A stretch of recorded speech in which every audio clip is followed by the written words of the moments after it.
नमस्कार, लोकतंत्र में आपका स्वागत है। मैं हूं आपके साथ रविंद्र सिंह। आज हम बात करेंगे कि कांग्रेस बनेगी विपक्ष की सूत्रधार, इस विषय पर। दरअसल कन्याकुमारी से शुरू हुई कांग्रेस की भारत जोड़ो यात्रा दूसरी बार हरियाणा पड़ाव पर है। पदयात्रियों के लिहाज से सोमवार का दिन बेहद खास साबित हुआ। राहुल गांधी के साथ कदम से कदम मिलाकर चलने वालों में महिलाओं का बोलबाला रहा। पदयात्रा को मिल रहे समर्थन से राहुल गांधी का कद जरूर बढ़ा है। शायद यही वजह है कि शरद पवार जैसे नेता अब कह रहे हैं कि राहुल राष्ट्रीय स्तर पर सभी दलों को साथ ला सकते हैं। यानी एक उम्मीद की किरण उन्हें नजर आने लगी है।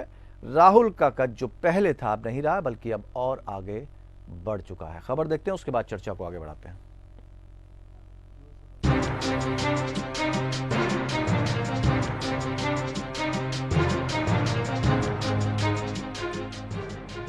कांग्रेस पार्टी की भारत जोड़ो यात्रा सोमवार को हरियाणा के कुरुक्षेत्र में खानपुर कोलिया से आगे बढ़ गई। पदयात्रा की आज खास बात ये रही कि महिलाओं ने पैदल मार्च किया। राहुल गांधी महिला सशक्तिकरण को लेकर प्रतिबद्ध हैं। यात्रा के दौरान राहुल गांधी ने बहु समाना में प्रेस कॉन्फ्रेंस की। यहाँ राहुल ने कहा कि कांग्रेस तपस्वियों का संगठन है। वहीं आरएसएस और प्रधानमंत्री नरेंद्र मोदी जबरन पूजा करवाना चाहते हैं। उन्होंने कहा कि ये देश तपस्वियों का है, पुजारियों का नहीं।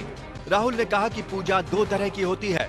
नॉर्मल पूजा भगवान के पास जाकर होती है, आरएसएस की पूजा अलग है। राहुल ने कहा कि मोदी जी चाहते हैं कि जबरन उनकी पूजा हो, देश में सब लोग उनकी पूजा करें। इस बीच कांग्रेस की तपस्या में कमी हो गई थी। यात्रा से उसे पूरा किया जा रहा है। जो तपस्या कर रहा है उसको इस देश की सरकार कुछ नहीं देती। जो नरेंद्र मोदी जी की पूजा कर रहा है उसको सारा का सारे दे देती। हिंदुस्तान तपस्वियों का देश है। हिंदू धर्म में तपस्वियों की पूजा होती है। सही बोला या गलत बोला? हम तपस्वियों का आदर करते हैं, उनके सामने हाथ जोड़ते हैं। हिंदू धर्म कहता है कि तपस्वियों की पूजा होनी चाहिए। राहुल ने कहा कि ये यात्रा हिंदुस्तान में फैलाए जा रहे डर और धर्म जाति के नाम पर बांटने की नीति के खिलाफ है। ये यात्रा एक तपस्या है। इससे राजनीतिक फायदा या नुकसान के बारे में कुछ नहीं कह सकता। यात्रा के 3 लक्ष्य हैं। भारत जोड़ो, डर के खिलाफ खड़े हो। दूसरा मुद्दा, हिंदुस्तान में आर्थिक असमानता हो रही है, जिसमें सारा धन मीडिया और दूसरे इंस्टीट्यूशंस 3 से 4 लोगों के हाथ में है। उससे भयंकर बेरोजगारी पैदा हो रही है। राहुल ने प्रेस कॉन्फ्रेंस में कहा कि उनके सामने जो सवाल खड़े हो रहे हैं, क्या वो नरेंद्र मोदी के सामने रखे जा सकते हैं? प्रधानमंत्री जी ने कितने प्रेस कॉन्फ्रेंस किए जहां पर कोई पत्रकार उनसे सवाल पूछ सके? देश की जनता को बांटकर उनमें नफरत फैलाई जा रही है। हिंदू, मुस्लिम और अलग अलग जाति के लोगों को लड़ाया जा रहा है। राहुल ने कहा कि 3 काले कानून किसानों को मारने के लिए लाए गए। जीएसटी और नोटबंदी भी छोटे कारोबारियों को मारने के लिए लाई गई। ये पॉलिसी नहीं है। मैं गारंटी देता हूं कि कांग्रेस पार्टी की सरकार इस तरह आक्रमण नहीं करेगी। किसानों को सुरक्षा दी जाएगी। राहुल ने दावा किया कि नॉर्दर्न बेल्ट में यात्रा को अच्छा रिस्पॉन्स मिल रहा है। इन राज्यों में कांग्रेस की सरकार आएगी। मुझे इस बात की चिंता है कि हरियाणा और मध्य प्रदेश में किसानों की सरकार आए, जो लोगों की बात सुने। मुझे सरकार आने के 5 साल बाद में इंटरेस्ट है। आपको बता दें, इससे पहले रविवार को एनसीपी चीफ शरद पवार ने राहुल गांधी की तारीफ की थी। उन्होंने कहा कि राहुल गांधी नेशनल लेवल पर सभी विपक्षी दलों को एक साथ ला सकते हैं। उन्होंने कहा कि राहुल गांधी ने दिखा दिया है कि वो कड़ी मेहनत करने के लिए तैयार हैं। एनसीपी चीफ ने कहा, राहुल गांधी के प्रति लोगों का नजरिया बदला है। वो आने वाले भविष्य में विपक्षी दलों के बीच आम सहमति बनाने में मदद करेंगे। शरद पवार ने कहा कि सत्ताधारी बीजेपी ने भारत जोड़ो यात्रा की शुरुआत में राहुल गांधी का मजाक उड़ाया था। उन्होंने कहा, ये यात्रा बीजेपी द्वारा राहुल की इमेज खराब करने का जवाब साबित हुई है। लोगों का रुख उनके लिए बदला है। उन्होंने ये भी स्पष्ट कर दिया कि वो कड़ी मेहनत करने के लिए तैयार हैं, क्योंकि कन्याकुमारी से कश्मीर तक पैदल यात्रा करना आसान नहीं है, लेकिन वो ये कर रहे हैं। शरद पवार ने यह भी कहा कि भारत जोड़ो यात्रा सिर्फ कांग्रेस पार्टी तक सीमित नहीं है, बल्कि इसमें अन्य सियासी दलों, संगठनों और महात्मा गांधी की विचारधारा के समर्थक भी शिरकत कर रहे हैं। उन्होंने कहा कि इस यात्रा को आम आदमी से भी सहयोग मिल रहा है। बड़ी संख्या में आम लोग भी इस यात्रा में शामिल हो रहे हैं। कांग्रेस पार्टी की तरफ से एनसीपी चीफ के इस बयान को लेकर उनका धन्यवाद किया गया है। महाराष्ट्र कांग्रेस के वरिष्ठ नेता बाला साहेब थोराट ने कहा कि विपक्षी दलों का मकसद बीजेपी को सत्ता से हटाना है और राहुल गांधी इसमें प्रमुख रोल निभाएंगे। Bureau report.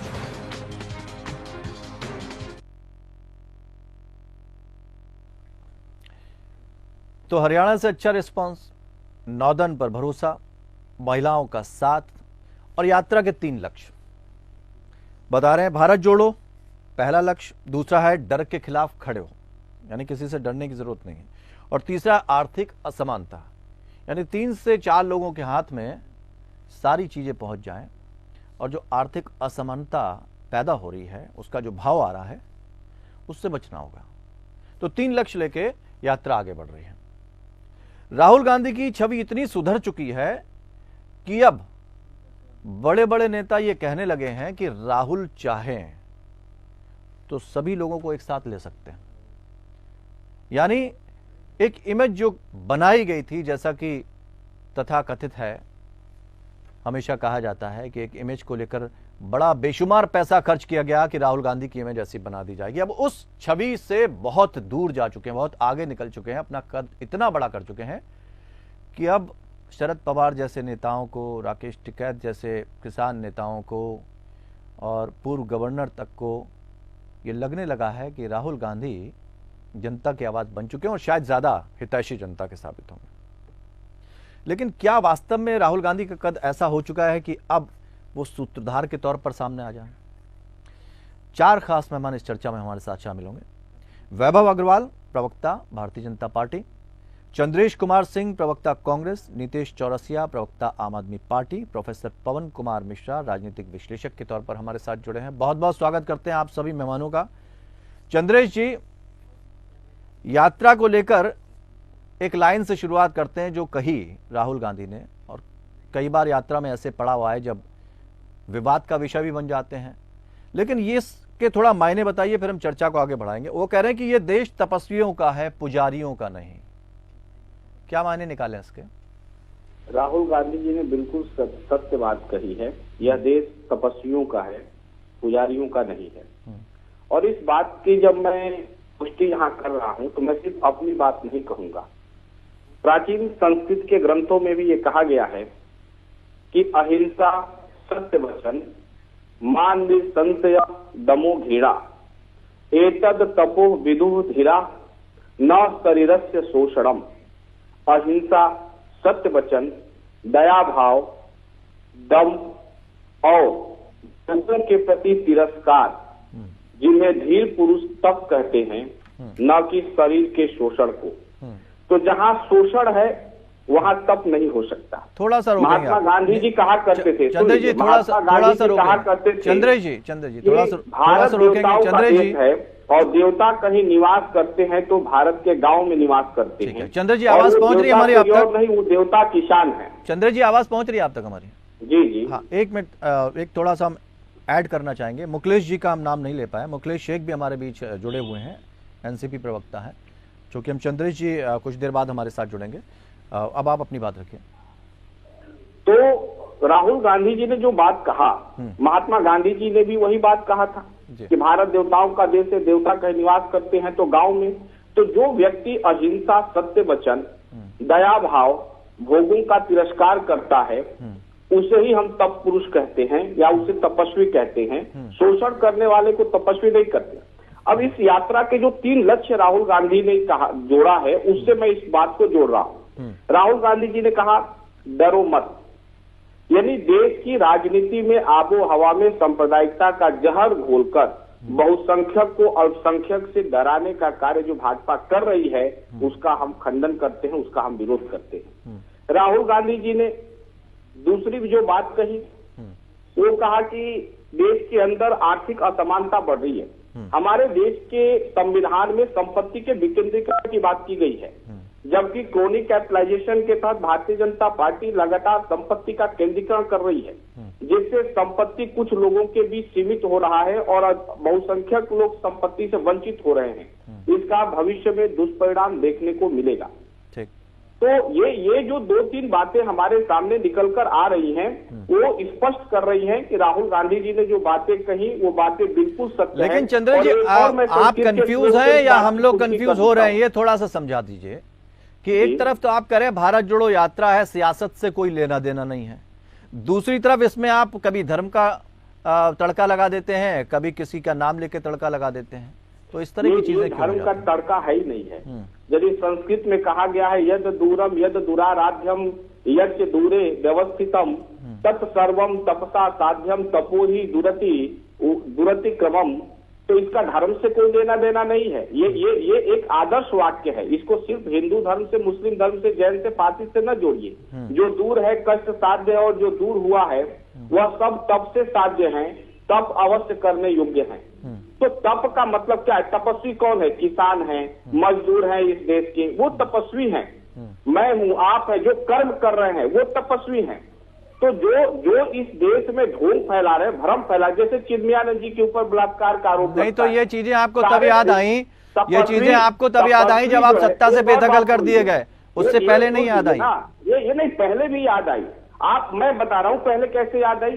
भारत में किसी भी संवैधानिक संस्था या जो है स्टैट्यूटरी बॉडी हो, कॉन्स्टिट्यूशनल बॉडी हो या कोई भी इंस्टीट्यूशन हो, उसके आदर्श वाक्य को आप उठाकर देख लीजिए, सारे के सारे संस्कृत के श्लोक हैं। आप उठाकर देख लीजिए। नहीं, संस्कृत के श्लोक तो मतलब नहीं है। तो ये बताता है बनाई गई किसानों का आज आप तपस्वी मान रहे हैं, उसमें आप कहाँ हैं? इतने वर्षों तक तो आपकी सरकार रही, तब बना लेते आप नीति।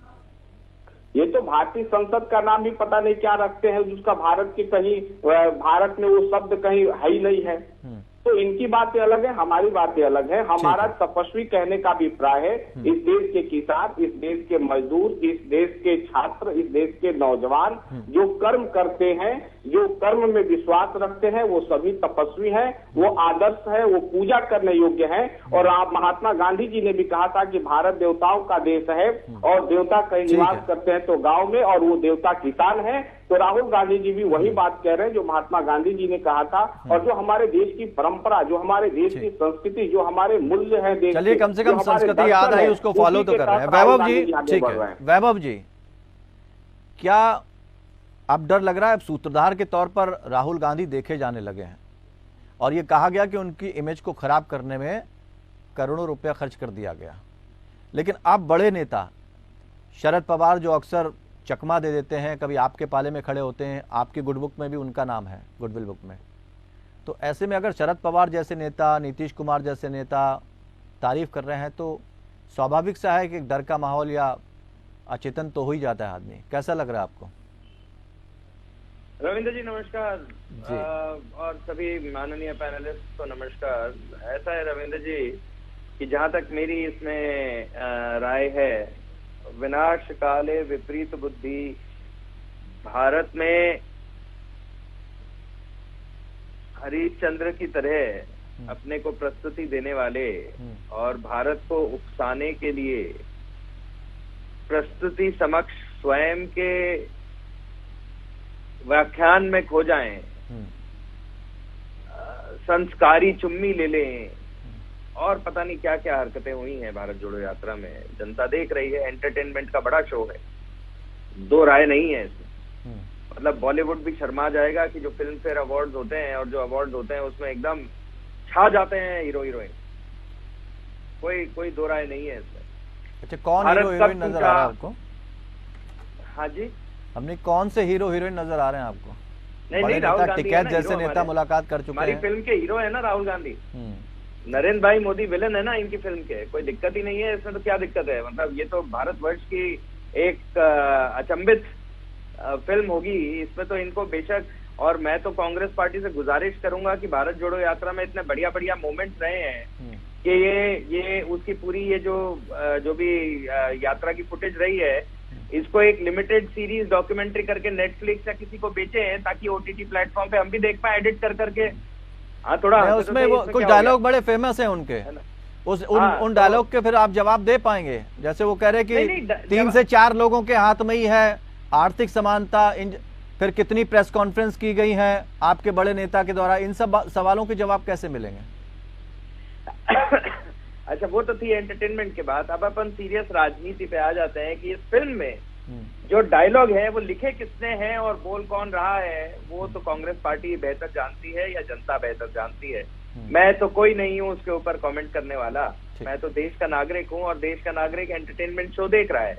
अब उसके अंदर ज्यादा इंटरप्रिटेशन करनी है तो वो कोई और करे, मेरे को उससे लेना देना नहीं है। लेकिन यदि वो अगर सीरियस राजनीति में इल्जाम और आरोप प्रत्यारोप करते हैं तो मैं एक बात जरूर बताना चाहूंगा कि देश में केवल 4 लोग ही सरकार इसलिए चला रहे हैं क्योंकि केवल वही 4 लोग दिखते हैं सरकार चलाते हुए।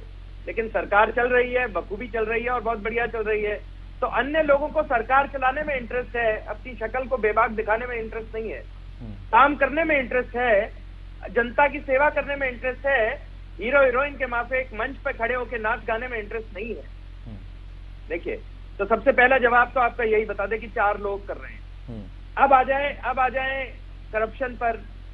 अब करप्शन इनको कुछ मिलता नहीं है बोलने में। मैं तो बोल दूं, रविंद्र जी पैसे खा के सरकार में, सत्तारूढ़ सरकार में, अन्य प्रदेशों में भी, कांग्रेस की सरकार में भी काम कराते हैं। तो आरोप हो गया। नहीं, वो तो ये भी कहते हैं ना कि चिराग तले अंधेरा भी है यहाँ पर। दूसरे दलों के नेताओं में तो ऐब नजर आते हैं, वो करप्ट नजर आते हैं, लेकिन अपनी सरकार में जो नेता बैठे हुए हैं उन पर आप उनको मलाई खाने दे रहे हैं। लेकिन रविंद्र जी, मेरे को एक चीज ये समझ नहीं आती है। चलो ठीक है, मान लेते हैं मलाई खा रहे हैं भाजपा के नेता। अरे भाई, मलाई खाने क्यों दे रहे हैं आप? नेता प्रतिपक्ष हैं आप क्यों मलाई खाने दे रहे हैं? आप कोर्ट के दरवाजे खटखटाइए, आप उनको कटघरे में खड़ा करिए, कौन मना करता है? आप प्रेस कॉन्फ्रेंस करिए, जो सबूत है वो आप पब्लिक पर रखिए, कौन मना करता है? आपको कौन रोकता है? कोई नहीं रोकता। लेकिन आप करना नहीं चाहते। आपसे बोला जाए कि आप पार्लियामेंट में आके डिबेट करें, मुद्दों पर आप नहीं करना चाहते। आप पार्लियामेंट के बाहर खड़े होकर वो क्या कहते हैं, अपने नाटकीय तौर पे प्रदर्शन करते हैं और पार्लियामेंट चलने नहीं देते हैं। कोई बात नहीं, जनता के कार्य तो रुकेगा नहीं, बिल तो फिर भी पास हो रहे हैं और काम तो फिर भी हो रहा है, तो उसके अंदर कोई दिक्कत नहीं है। इन्वेस्टिगेशन खुली हुई है।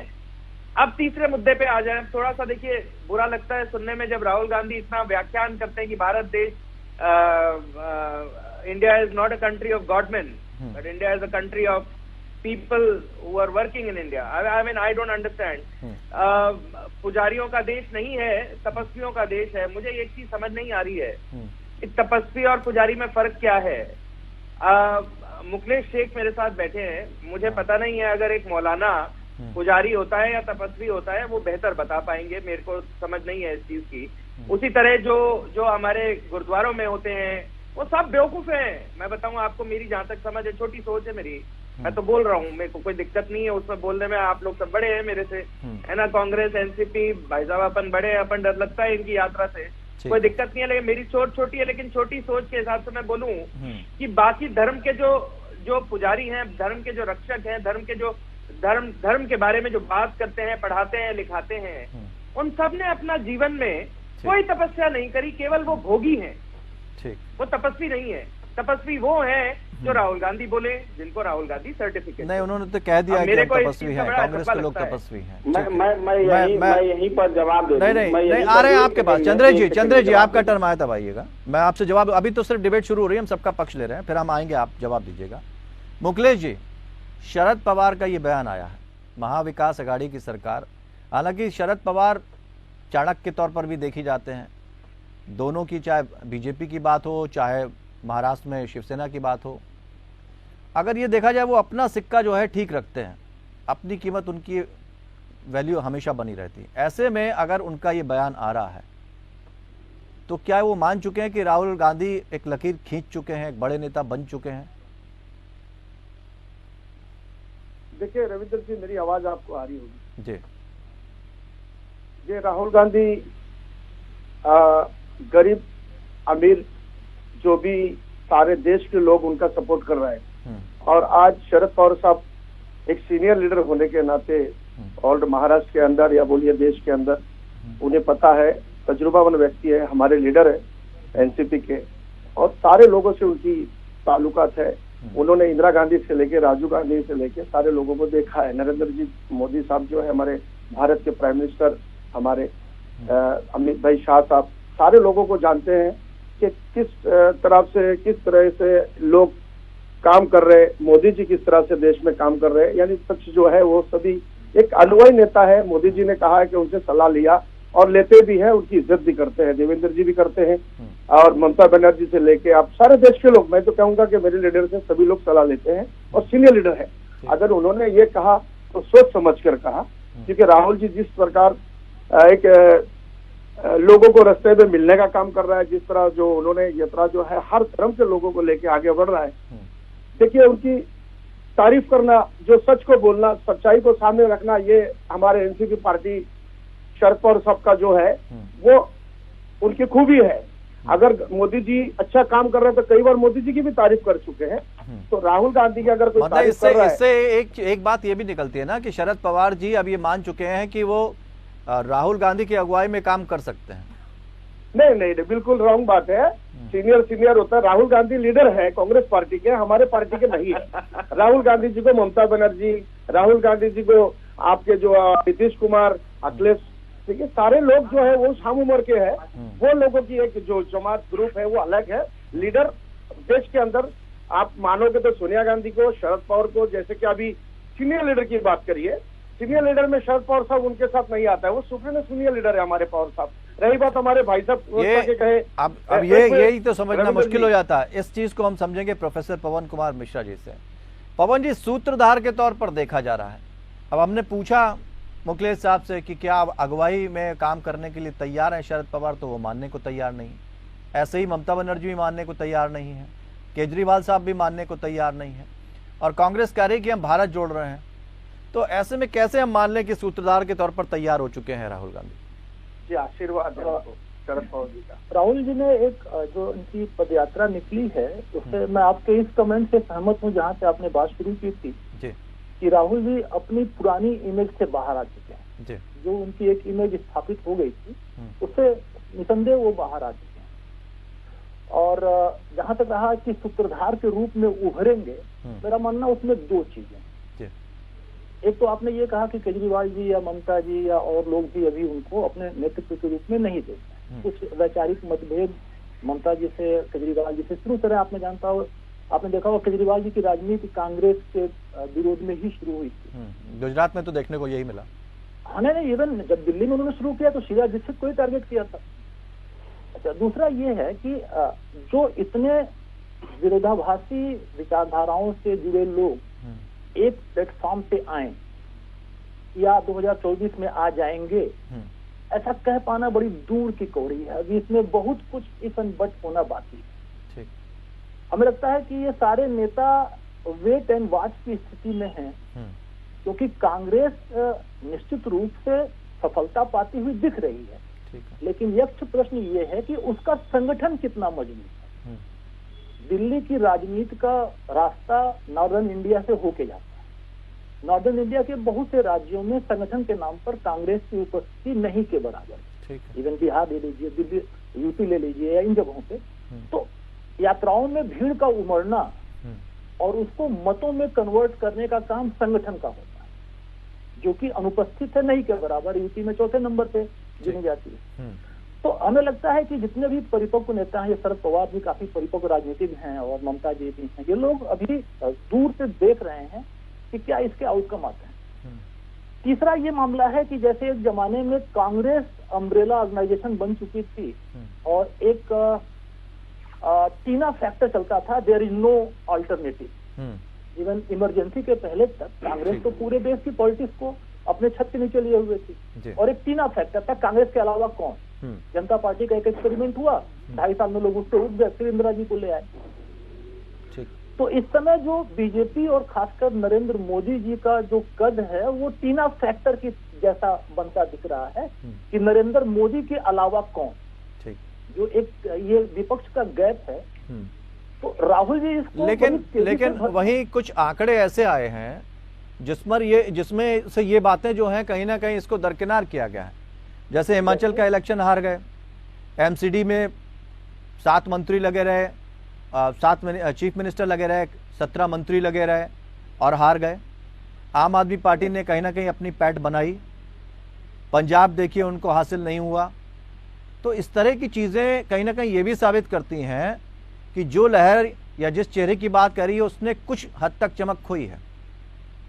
देखिए, एंटी इनकम्बेंसी फैक्टर तो भारतीय चुनाव की खासियत रही है। हिमाचल का आपने एग्जांपल दिया, वहां 1 या 2% के आसपास से पावर शिफ्ट हो जाती है किसी और पार्टी की। ठीक ठीक। दिल्ली में भले केजरीवाल जी एमसीडी और विधानसभा में लीड लेते हैं, लेकिन लोकसभा की सारी सीटें बीजेपी को जाती हैं। पंजाब में बीजेपी का जितना आधार शुरू से रहा उतना आज भी लगभग घूम फिर के 1-8% का ही फर्क आया है। तो दो राय नहीं कि एंटी इनकम्बेंसी फैक्टर तो अपना काम करेगा ही, बढ़ती हुई महंगाई या और जो मुद्दे होते हैं वो तो काम करते हैं, लेकिन टीना फैक्टर का रोल हमें लगता है कि जैसे कांग्रेस के साथ एक जमाने में हुआ करता था, वैसा बीजेपी उस पोजीशन को हासिल कर चुकी है। तो कौन उनको चुनौती देगा, लड़ाई सारी इस बात की है और सारा परसेप्शन इसी बात का बनाने की कोशिश हो रही है। रमेश जी, आपसे हम शुरुआत करना चाहेंगे। सूत्रधार के तौर पर राहुल गांधी को देखा जा रहा है, शरद पवार जैसे बड़े नेता आप तारीफ कर रहे हैं। आम आदमी पार्टी भी क्या इस चीज को स्वीकार कर रही कि आने वाले वक्त में वो ऐसे सूत्रधार बन सकते हैं जब सारे विपक्षी दलों को वो एक कर लें? देखिए, ऐसा है कि बहुत जोर शोर से इस यात्रा की शुरुआत करवाई गई थी और फिर उसमें कुछ प्रतीक भी जोड़ दिए गए कि टी शर्ट है तो ठंड नहीं लग रही है। हमारा कहना ये है कि इस यात्रा का हासिल क्या है। हासिल से मेरा मतलब है कि कोई वैकल्पिक व्यवस्था परिवर्तन की कॉल इस यात्रा से जा रही है क्या? कानून और व्यवस्था की स्थिति कैसे सुधरेगी, कुछ इस यात्रा से निकला। अर्थव्यवस्था की स्थिति कैसे सुधरेगी, कुछ इस यात्रा से निकला। समाज में जातिगत व्यवस्था से जितना तनाव पैदा हो रहा है उसका निपटारा करने के लिए इस यात्रा का क्या वैकल्पिक कार्यक्रम है, कुछ निकला। विदेश नीति पर कुछ यात्रा से निकला। कहने का मतलब क्या है, राजस्थान और हिमाचल में अभी अभी इनकी सरकार आई है, हिमाचल में आते आते इन्होंने कुछ चीजों के दाम बढ़ा दिए। छत्तीसगढ़ और राजस्थान में जो अव्यवस्थाएं हैं उन अव्यवस्थाओं से निजात कब मिलेगी, इस यात्रा से कुछ निकला। अब बोल रहे साहब अडानी अंबानी को देश बेच दिया उसी छत्तीसगढ़ में, उसी हसदो अरण्य में जहां की खदानों का ठेका मिला है। वनवासी प्रदर्शन कर रहे थे, राहुल जी जब छत्तीसगढ़ गए तो वो मिले भी, लेकिन उनकी समस्याओं का कोई समाधान नहीं निकला। कहने का मतलब क्या है, ये यात्रा किसी समस्या के समाधान की तरफ नहीं बढ़ रही है। तो एक बात यहाँ जरूर आपसे जानना चाहेंगे, आप कह रहे हैं भारत जोड़ो यात्रा से कोई समाधान नहीं निकलना, इसका कोई मकसद नहीं है। आम आदमी पार्टी की अगर हम बात करें, पार्टी तो खैर बाद में बनी, अन्ना हजारे के साथ आपने भी किसी बात को लेकर आपकी पार्टी ने अरविंद केजरीवाल साहब ने प्रदर्शन शुरू किया था, उसका मकसद क्या था, वो शॉर्ट आउट हो गया क्या? और आपने जब मकसद लेके चले थे, उन्होंने कहा था कसम खा के कि हम सत्ता में नहीं आए थे और अचानक से सत्ता में आ गए। तो बहुत सारी चीजें तो बदलती हैं, लेकिन मकसद अगर भारत को जोड़ने की वो बात कर रहे हैं, वो कहते हैं कि अगर नफरत जो देश में फैलाई जा रही है उसको लेकर हमारी ये यात्रा है, कि कहाँ नफरत है, हमें तो कहीं दिखाई नहीं पड़ती है। तो क्या ये वो अपने मकसद में कामयाब नहीं है? क्या वो ये बताने में कामयाब नहीं हो पा रहे हैं कि नफरत कहीं नहीं है, हम सब एक हैं, एक थे? नहीं, मुझे लगता नहीं। देखिए, नाम जो भारत जोड़ो यात्रा का है, इसका आप शुरू में देखें जब ये कन्याकुमारी में थे, जहां से यात्रा शुरू करने वाले थे, तो भी ये सवाल उठे थे। तो उन्होंने कहा कि हम बेरोजगारी की समस्या को उठाएंगे, हम अर्थव्यवस्था की समस्या को उठाएंगे, हम महंगाई की समस्या को उठाएंगे। मुझे बताइए, अभी अभी हिमाचल में सरकार बनी और पेट्रोलियम प्रोडक्ट के दाम और बिजली के दाम उन्होंने बढ़ाए हैं वहां पे। ठीक है। तो महंगाई की समस्या को कहाँ उठा पा रहे राहुल जी? सिर्फ पैदल चलने से कुछ नहीं होगा। और आप देखें, अभी एक दिन पहले जावेद अख्तर साहब ने भी यही कहा है कि ये पैदल चलने से भी कुछ होने वाला है, देश वास्तव में परिवर्तन चाह रहा है। तो उस परिवर्तन की आवाज राहुल जी नहीं बन पा रहे। चंद्रेश जी, अब आपका जवाब चाहेंगे। आपने सबको सुना, बीजेपी ने भी जो कहा उसको भी सुना, आपने पवन जी को भी सुना, आपने रमेश जी को भी सुना। उनका कहना है कोई मकसद तो होना चाहिए ना, की बातों का जवाब देना चाहूंगा। हाँ, नहीं, वो कह रहे हैं कोई मकसद होना चाहिए। मकसद क्या है, कुछ समझ में नहीं आ रहा। और अगर आप महंगाई को लेकर कह रहे हैं तो हिमाचल में क्या हुआ? अभी भारतीय जनता पार्टी के प्रवक्ता की बातों का मैं जवाब दे दूं। उन्होंने कहा कि तपस्वी और पुजारी एक ही होते हैं।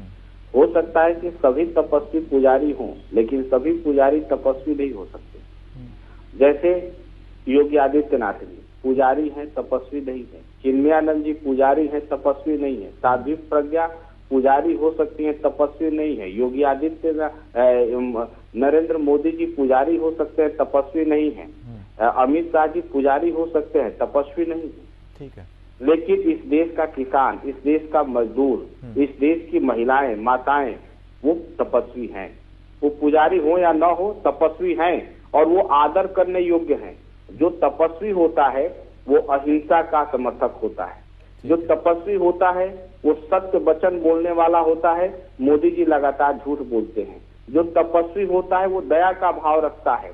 जो तपस्वी होता है वो भोगों का तिरस्कार करता है। प्रधानमंत्री जी केवल भोग और विलासिता में ही रहते हैं। तो इन्हें धीर पुरुष जो है, जो मैं बातें कहा, धीर पुरुष इसे ही तप कहते हैं। और धीर पुरुष किसी का शोषण नहीं करते, तपस्वी शोषण नहीं करता है। और भारतीय सवाल वो नहीं है ना सर, नीतियों में लगातार शोषण सवाल वो नहीं है। सवाल ये है कि आप भारत जोड़ो यात्रा में राहुल गांधी को सूत्रधार के तौर पर देखा जा रहा है, तो यहाँ पर रमेश जी ये कह रहे हैं कि भैया मकसद तो लेकर चलो, सिर्फ पैदल चलने से थोड़ी ना सारी चीजें हासिल हो जाएंगी आपको। रमेश श्रीवास्तव जी आम आदमी पार्टी के नेता हैं और आम आदमी पार्टी एक विकृत मानसिकता की देन है। इन्होंने जब अन्ना आंदोलन लेकर आए थे तो इन्होंने लोकपाल पर बड़ी बड़ी बातें की थी। लोकपाल का क्या हुआ? ना तो आज केजरीवाल लोकपाल पर बोल रहे हैं, ना अन्ना हजारे लोकपाल पर बोल रहे हैं। जब ये आए थे तो ये करप्शन की बात किए थे। आज भारतीय जनता पार्टी के करप्शन इनको दिखाई नहीं देती और ये भारतीय जनता पार्टी के खिलाफ महंगाई पर, बेरोजगारी पर एक ट्वीट तक नहीं करते। केजरीवाल की हिम्मत नहीं है कि वो भारतीय जनता पार्टी के खिलाफ कोई आंदोलन खड़ा कर पाए, वो अनशन कर पाए, वो हड़ताल कर पाए। नहीं तो वो भी तो ये कह रहे हैं कि आप महंगाई को लेकर हो हल्ला करते रहते हैं। हिमाचल में क्या किया आपने? मैं तो कह रहा हूँ दिल्ली में दंगा हो रहा है और केजरीवाल अपने ऑफिस में बैठे हुए हैं। इन्होंने कहा कोई राजनीतिक पार्टी नहीं बनाएंगे, राजनीति में नहीं आएंगे। राजनीतिक पार्टी भी बनाए, राजनीति में भी आए। इन्होंने कहा कि पार्टी में सर आपको अपने सवाल का जवाब देना नहीं होगा। सुन लीजिए, नहीं आपको अपने सवाल का जवाब देना है। उनसे हम ये सवाल पूछ चुके हैं ना। सुन लीजिए, मैं वहां भी आ रहा हूँ। हाँ तो वो बताइए कि आप अगर महंगाई को लेकर हो हल्ला करते हैं तो क्यों हिमाचल में दाम बढ़ा दिए? अरे सुनिए तो पूरी बात हो जाने दीजिए। इन्होंने कहा कि एक पार्टी में एक व्यक्ति के पास 2 पद नहीं होगा। इन्होंने 2-2 पद लेकर बैठे हुए हैं। केजरीवाल साहब पार्टी का हेड बने रहेंगे और सरकार भी चलाएंगे। इनके पार्टी में जो इनके साथ लोग जुड़े, कुमार विश्वास, योगेंद्र यादव, उनको तो ये तो सवाल आप पर भी खड़े होते रहे हैं ना चंद्र जी, कि चाहे कोई भी पार्टी का अध्यक्ष बन जाए, लेकिन जो कमान है वो तो गांधी परिवार के ही हाथों में रहेगी। नहीं, गांधी परिवार के हाथ में कोई कमान पार्टी का नहीं है। संगठन का एक स्ट्रक्चर है, संगठन अपना कार्य कर रही है। गांधी परिवार का संगठन में कोई इंटरफेरेंस नहीं है। टोटल सांगठनिक निर्णय हमारे प्रदेश अध्यक्ष, प्रांतीय अध्यक्ष, हमारे राष्ट्रीय अध्यक्ष मल्लिकार्जुन खड़गे जी के द्वारा लिया जाता है। इसमें राहुल गांधी जी, सोनिया गांधी जी का कोई इंटरफेरेंस नहीं है। रमेश जी जवाब दीजिए। नहीं है, मैं ये कांग्रेस पार्टी की तरफ से अब रमेश जी से जवाब ले रहे हैं, फिर हम वैभव जी से लेंगे जवाब। हाँ रमेश जी। दूसरी बात इन्होंने नहीं अब आपके सवालों का जवाब ले लेते हैं, समय सारा आपके पास चला जाएगा। रमेश जी जवाब। हाँ हेलो, आवाज आ रही है आपको? बिल्कुल आ रही, बोलिए। हाँ, तो यहाँ पर जो आपने आज बहस का मुद्दा लिया है वो एक बड़ा व्यापक मुद्दा लिया है कि ये कन्याकुमारी से कश्मीर तक की यात्रा हो रही है, इसका हासिल नहीं निकल रहा है। तो मुझे जो इसका हासिल निकालने की इच्छा नहीं करके यात्रा आरंभ की गई थी नहीं हुआ। अब नाम है भारत जोड़ो यात्रा और राजस्थान की कांग्रेस में लोग एक दूसरे के खिलाफ साजिशें रची जा रही हैं, कुछ उसमें अखबारों में भी आ जाती हैं। पार्टी अपना मनमुटाव नहीं हो रहा है। नहीं वो कह रहे हैं कि आम आदमी पार्टी जिस रास्ते पे चली वो रास्ता ही भटक गई। कौन? चंद्रेश कह रहे हैं आम आदमी पार्टी जिस रास्ते पे चली थी वो रास्ते ही भटक गई है। विकृत मानसिकता तक उन्होंने बता दिया।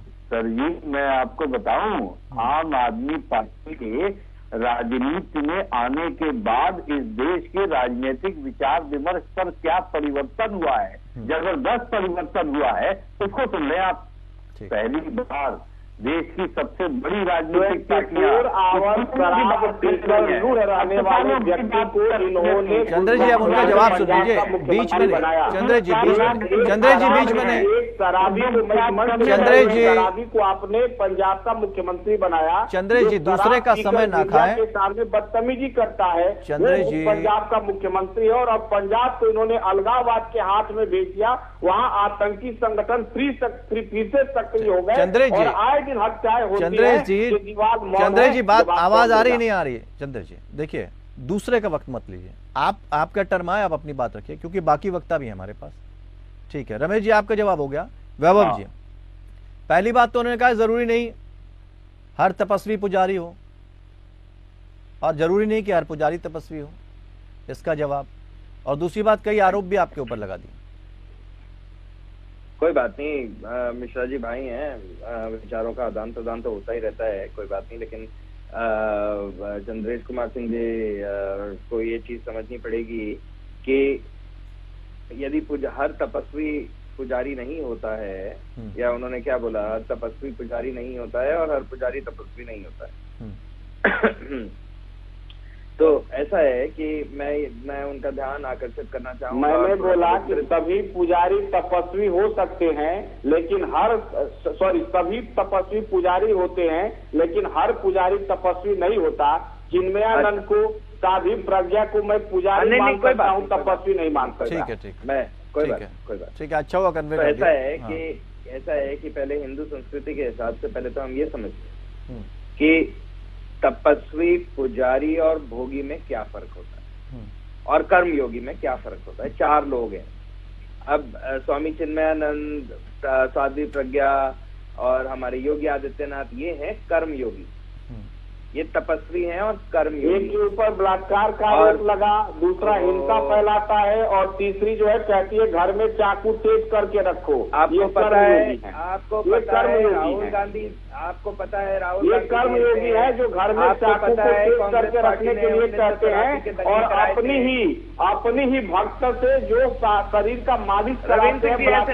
चंद्र जी एक मिनट, चंद्र जी बीच में नहीं, चंद्र जी बीच में नहीं, मैं एक उदाहरण दे देता हूँ, सुन लीजिए चंद्र जी, पहले बात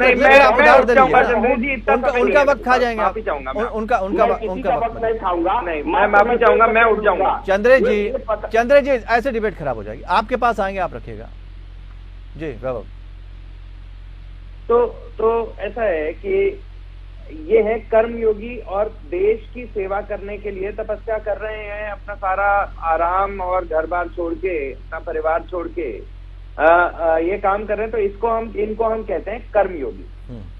और नरेंद्र भाई मोदी तपस्वी के साथ साथ कर्मयोगी भी हैं। और जहां तक सभी पुजारियों की बात रही, पुजारी लोग चाहे वो किसी भी धर्म में हो, वो तपस्वी तो होते ही होते हैं, भोगी नहीं होते हैं। मैं और रविंद्र सिंह जी और प्रोफेसर पवन कुमार, रमेश श्रीवास्तव, चंद्रेश जी का मुझे पता नहीं है, लेकिन हम चारों तो, मैं श्योर हूं कि हम चारों तो भोगी हैं, ना तपस्वी हैं, ना पुजारी हैं, और ना अपने अपनी जिंदगियों में मोक्ष प्राप्ति करते हैं कर्मयोगी बनके। कोई दिक्कत नहीं है, हमारा मोक्ष आता है कर्म कर। अरे सर, आप इस तरह की बात करके सबको बीजेपी में शामिल कर लेंगे? नहीं बिल्कुल, आरोप लगने लगेगा। क्या बात है, नहीं हाय राम राम राम राम, ऐसा नहीं है, कोई दिक्कत नहीं है। हम लोग भारत देश के निवासी हैं, हम लोग भारत में तो शामिल कर ही सकते हैं। हमें सुनने में आ रहा है बड़े दिनों से कि भारत टूट गया है, लेकिन उसको कोई जोड़ने की कोशिश कर रहा है। तो मेरे को तो ये चीज नहीं समझ आती है कि एक इंसान, कोई भी एक इंसान कैसे जोड़ेगा किसी को, और पूरे इतने बड़े नहीं। जिस तरफ उन्होंने सवाल करने की कोशिश की है, राहुल गांधी जो बार बार बात कहना चाह रहे हैं, जैसे कितनी प्रेस कॉन्फ्रेंस कर ली, कितने पत्रकार ऐसे हैं जो जवाब पूछ सकते हैं। बहुत बढ़िया। ये कुछ सवाल ऐसे जिनका हमेशा मन की बात नहीं, जन की बात कब होगी? आप सही कह रहे हैं, और मन की बात होती है, जनता तक पहुंचती है, उनके कैबिनेट द्वारा, मंत्रियों द्वारा, कार्यकर्ताओं द्वारा।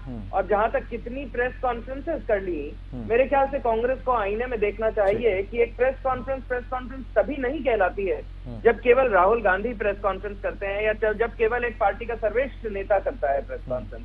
एक प्रेस कॉन्फ्रेंस करता है वो व्यक्ति, और वो प्रेस कॉन्फ्रेंस कहलाई जाती है जो भी राजनीतिक दल का प्रतिनिधित्व करता है। 2 चीजें देखने को मिली है। एक तो कांग्रेस सत्ता के लिए लगातार तरस रही है, दूसरी चीज कई दलों की जो सियासी भूख है इस दौरान देखने को मिली है, तीसरी चीज यह है कि लोकतंत्र की परिभाषा सभी दल अपनी अपनी तरीके से दे रहे हैं और उस पर पूरी तरह से वो सख्त है कि यही परिभाषा है। लोकतंत्र की क्या सही परिभाषा दलों को फिर से समझने की जरूरत है या किसी को समझाने की जरूरत है, और ये सियासी भूख को किस तरह से देखा जाए?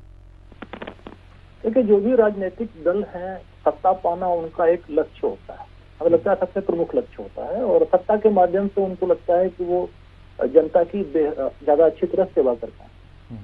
तो सियासी भूख का होना तो स्वाभाविक है, और जो पार्टी 2014 के बाद से केंद्र से सत्ता से बाहर है, जो लंबे समय से पावर में रही है, तो सियासी भूख उसका बढ़ जाना तो स्वाभाविक सा लगता भी है, और वो लगातार कोशिश कर भी रहे हैं।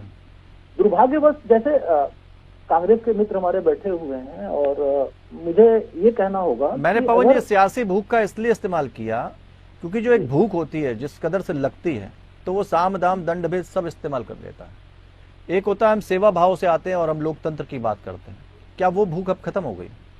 देखिए, अगर सेवा भाव से आने और लोकतंत्र के माध्यम से सेवा करने की बात का कहा गया है, तो शुद्ध रूप में तपस्वी जैसा कोई आए और सेवा भाव से आके लोकतंत्र की सेवा करे और आम जनता की सेवा करे, ये तो बड़ी आदर्श अवस्था है, और शायद दूर दूर तक इसकी कोई सूरत नजर नहीं है। वर्तमान जो भी राजनीतिक हालात हैं उसमें इस स्तर का कोई आदमी हो जो केवल सेवा भाव से आए, बड़ा मुश्किल है कह पाना, क्योंकि जो अर्थतंत्र और राजतंत्र का एक मेल हो चुका है, खासकर 1991 के इकोनॉमिक लिबरलाइजेशन के बाद, तो ये तो अब बड़ा मुश्किल सा है। हर पार्टियां करोड़ों खर्चा करती हैं, तो इन करोड़ों रुपयों का फंड कहाँ से आता है? आम जनता तो दे नहीं पाती।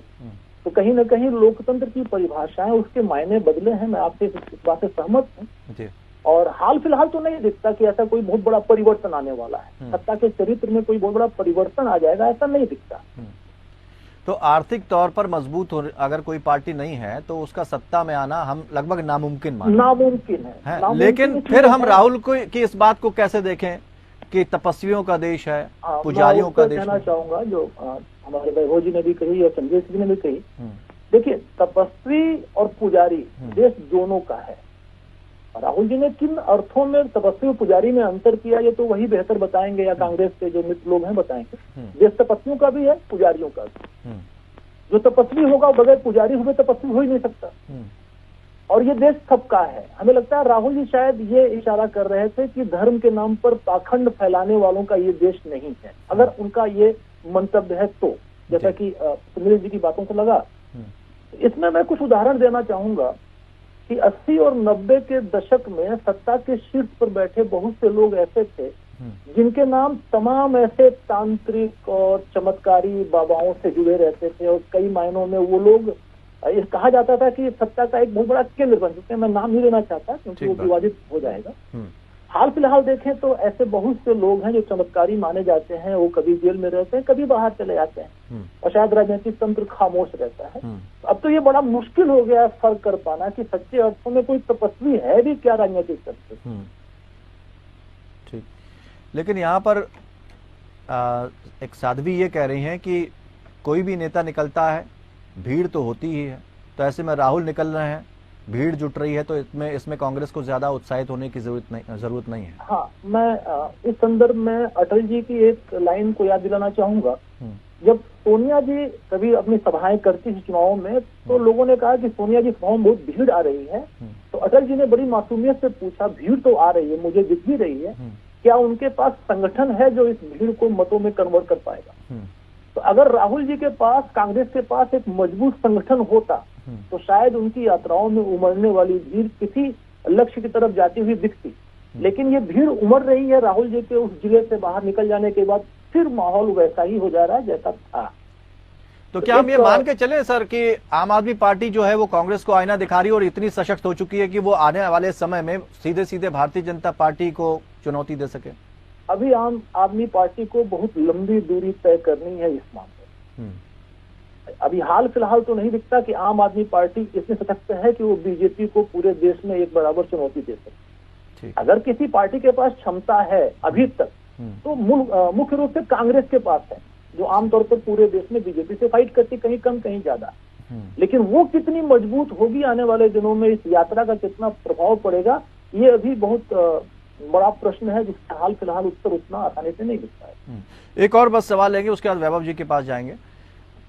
लोकतंत्र की बात कांग्रेस करती है, जब शुरुआत हुई तो उनके जो इलेक्शन होते हैं पार्टी के अंदरूनी, वो कहते हैं कांग्रेस में लोकतंत्र कायम है लेकिन भारतीय जनता पार्टी में नहीं। इस बात से आप सहमत हैं क्या?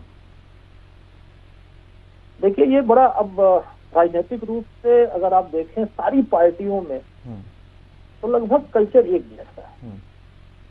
सत्ता के शीर्ष पर जो लोग बैठे होते हैं उन्हीं के आधार पर, उन्हीं के कथनों, उन्हीं के आचरण के आधार पर पूरी पार्टी का भविष्य तय होता है, उत्तराधिकारी तय होते हैं किसी पार्टी के लिए। लेकिन तुलनात्मक रूप में अगर कांग्रेस और बीजेपी को तुलनात्मक रूप में देखें तो बीजेपी में ज्यादा बेहतर आंतरिक लोकतंत्र इस मामले में है कि उनका नियमित चुनाव होता है। कांग्रेस ने पहली बार राष्ट्रीय अध्यक्ष का चुनाव करा के और गांधी परिवार की बाउंड्री के बाहर किसी को देने की एक मतलब इच्छा जताई, और बकायदा खड़गे जी इस समय राष्ट्रीय अध्यक्ष हैं। तो यहाँ पे दो राय नहीं, कांग्रेस ने अपना एक लोकतांत्रिक चिंतन पेश किया है, जैसा उसके ऊपर आरोप लगता रहा है कि वंशवादी है, तो उससे तो बेहतर छवि आई है। लेकिन निचले धरातल पे देखें तो बहुत से इलाकों में जो रेगुलर चुनाव होते हैं वो शायद मॉडल बीजेपी के पास ज्यादा बेहतर है कांग्रेस से। ठीक है वैभव जी, कांग्रेस ने एक आरोप लगाया कि जो आरएसएस की पूजा है वो अलग है। नॉर्मल पूजा भगवान के घर जाकर होती है, आरएसएस की पूजा अलग होती है, पीएम की पूजा अलग होती है। इसका जवाब क्या है? रविंद्र भाई बिल्कुल सही कह रहे हैं चंद्रेश जी, और शायद कांग्रेस जी, ये चंद्रेश जी के शब्द से या कांग्रेस, अच्छा नहीं, ये राहुल गांधी के शब्द से। हाँ। चंद्रेश जी केवल उनको हमसे शेयर कर रहे हैं। बिल्कुल ठीक है। हाँ। बिल्कुल ठीक है आपकी बात, और कांग्रेस शायद सही कह रही है, और मैं उसको बात को आगे ले जाते हुए ये बोलूंगा। हाँ। शायद उनका इशारा मोनोपोली की तरफ है, एकाधिकार की तरफ। नहीं, मैं देखिए, अब हम मतलब नहीं निकालेंगे, वो आप निकाल सकते हैं, आपके क्षेत्र अधिकार में है। लेकिन मेरे से जो आपने प्रश्न किया उसका बड़ा सिंपल उत्तर है, और मैं बड़ा खुश हो गया हूँ। देखा आपने, अभी इससे पहले झपकी ले रहा था जब मेरे मित्र बोल रहे थे, लेकिन मैं अभी उठ के बैठ गया हूँ एकदम उत्तर देने के लिए। संक्षेप में दीजिए तो हम जवाब ले लें, फिर लौटें जी। तो ऐसा है कि आरएसएस की जो पूजा है वो बड़ी सिंपल है, उस पर तो मैं कमेंट करूंगा नहीं, क्योंकि पूजा करने वाले के बीच और उसके भगवान के बीच है वो पूजा। तो मैं और आप या चंद्रेश जी या राहुल गांधी तो कोई होते नहीं है उस पर कमेंट करने वाले। ठीक है। लेकिन मैं इस कमेंट पे जरूर कमेंट करूंगा कि पूजा करने वाले और उसके भगवान के बीच होती है। बिल्कुल ठीक है, भगवान के पास जाकर होती है। हमारे हिंदू सनातन धर्म में तो ये कहते ही है कि अपने मेरे बिना ना होगा नसीब स्वर्ग। तो इसमें तो कोई दिक्कत ही नहीं है, ऊपर जाओ और पूजा कर लो भगवान के पास जाके, कोई इसमें दिक्कत ही नहीं। हमारी चंद्र जी 30 सेकंड आपके पास, और हम कर रहे हैं। चंद्र जी 30 हम तो कर्म योगी की बात कर रहे हैं। संक्षेप में जवाब चाहिए, बात का जवाब चाहिए। आपने भी लोकतंत्र को लेकर जो प्रश्न खड़ा किया, मैं स्पष्ट कर देना चाहता हूं कि कांग्रेस पार्टी उसी लोकतंत्र को स्वीकार करती है जो डॉक्टर साहब B.R. अम्बेडकर ने संविधान सभा में अपने भाषण में कहा था। उन्होंने अब्राहम लिंकन को कोट करते हुए अब्राहम लिंकन की बातों को समर्थन किया और कहा कि सिर्फ डेमोक्रेसी, पॉलिटिकल डेमोक्रेसी की बात नहीं होनी चाहिए, सोशल और इकोनॉमिक डेमोक्रेसी की भी बात होनी चाहिए। डेमोक्रेसी में सोशल इकोनॉमिक डेमोक्रेसी भी इन्वॉल्व है। राहुल गांधी जी यही बार बार बात कर रहे हैं कि हमारे देश में नफरत और हिंसा को हमें खत्म करना है, जो भाजपा बढ़ावा दे रही है। आप बताइए, क्रोनिक कैपिटलाइजेशन के साथ संपत्ति का जो केंद्रीकरण किया जा रहा है, इसका कितना बुरा प्रभाव हमारे छोटे मोटे उद्योग धंधों पर, कल कारखानों पर, व्यवसायियों पर पड़ा है, असंगठित क्षेत्र पर पड़ा है। लेकिन किसी एक नेता के ये कह देने से आपको खुश नहीं हो जाना चाहिए, बाकी दलों को भी आपको साथ लेना चाहिए। अगर कोई दल आपसे सहमत नहीं है तो उनके पास जाकर कम से कम उनके साथ बातचीत करना चाहिए। वैसे भी कोई नियत कांग्रेस की दिखाई नहीं देती है, लेकिन लोग ये मान रहे हैं, ऐसा कांग्रेस मान रही है कि एक सूत्रधार के तौर पर वो तैयार हैं। शरद पवार भी ये मान रहे हैं। फिलहाल बहुत बहुत शुक्रिया, समय इतना ही था हमारे पास इस चर्चा में शामिल होने के लिए आप सभी मेहमानों का। लेकिन अभी भी जैसा कि पवन जी कह रहे थे कि मेहनत बहुत करनी है कांग्रेस को, और जो ये कह रहे हैं आम आदमी पार्टी कि हम सशक्त हैं, लेकिन अगर एक साथ नहीं आए सभी विपक्षी दल तो एक बार फिर से चुनौती मुश्किल होगी और भारतीय जनता पार्टी को टक्कर देना इतना आसान नहीं होगा, क्योंकि प्रधानमंत्री नरेंद्र मोदी को एक सशक्त चेहरे के तौर पर देखा जाता है और उनकी अपनी जो पॉपुलैरिटी है उसको कुछ हद तक छूते हुए राहुल गांधी भले ही नजर आ रहे हों, लेकिन कुछ कर दिखाना होता है। तो क्या वो कर दिखाएंगे? केवल शरद पवार के कह देने से वो बड़े नेता नहीं हो जाते हैं। तो क्या बड़े नेता की तरफ कदम बढ़ा चुके हैं, ये भी एक सवाल बनता है। इसका जवाब हमें 2024 में मिल जाएगा। फिलहाल इतना ही, नमस्कार।